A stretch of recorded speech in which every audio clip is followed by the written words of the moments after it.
పల్నాడుపై ఎన్నికల సంఘం special focus counting ఏర్పాట్లు బందోబస్తుపై సమీక్షించిన ఈసీ. అవతరణ వేడుకలకు సోనియాను ఆహ్వానించిన తెలంగాణ సీఎం. ఉద్యమకారులకు సముచిత గౌరవం దక్కుతుందన్నారు రేవంత్ రెడ్డి. కాకతీయ తోరణంపై కోపం ఎందుకు? అధికారిక చిహ్నం తొలగింపుపై కేటీఆర్ ఫైర్.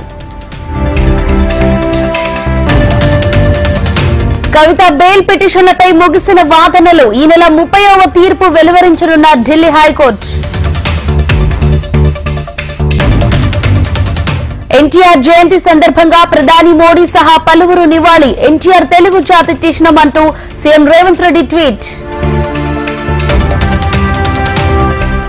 ఫోన్ ట్యాపింగ్ కేసులో వెలుగులోకి వచ్చిన కీలక విషయాలు. వాంగ్మూలం ఇచ్చిన మాజీ డీసీపీ రాధాకిషన్ రావు. తెలంగాణలో డ్రగ్ కంట్రోల్ అధికారుల తనిఖీలు. రంగారెడ్డి జిల్లా కొత్తూరులోని ఓ మెడికల్ షాప్ యజమానిపై కేసు. తెలంగాణ ప్రజాభవన్ కు బాంబు బెదిరింపు. అణువణువు జల్లెడ పట్టిన డాగ్ బాంబ్ స్క్వాడ్ బృందాలు.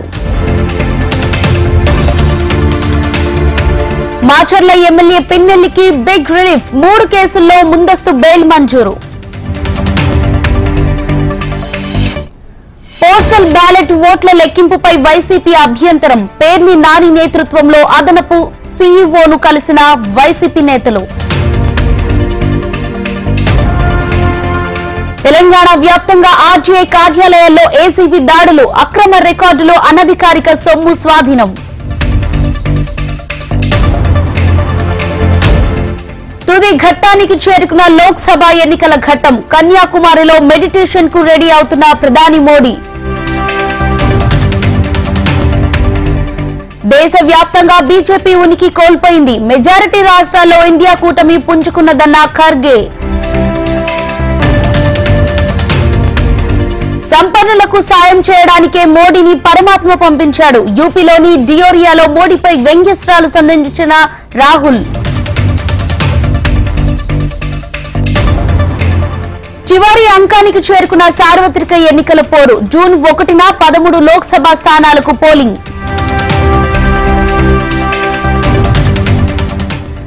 మరో 2 రోజుల్లో కేజ్రీవాల్ బెయిల్ గడువు ముగింపు. ఢిల్లీ సీఎం బెయిల్ పిటిషన్ విచారణకు సుప్రీం నిరాకరణ.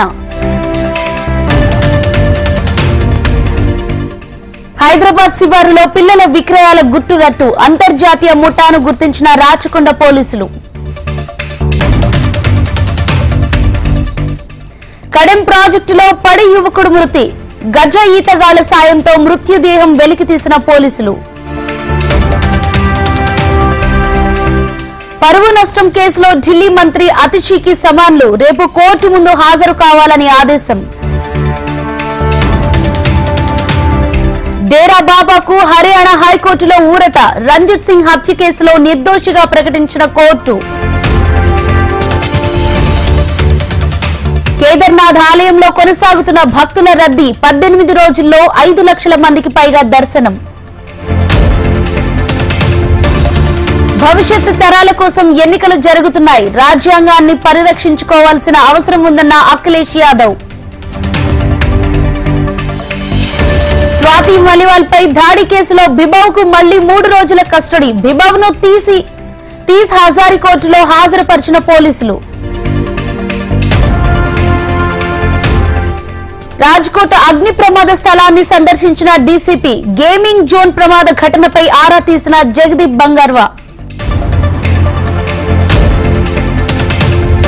వరుసగా 2వ రోజు నష్టాల్లో ముగిసిన స్టాక్ మార్కెట్లు. సెన్సెక్స్ 220, నిఫ్టీ 44.30 పాయింట్ల పతనం.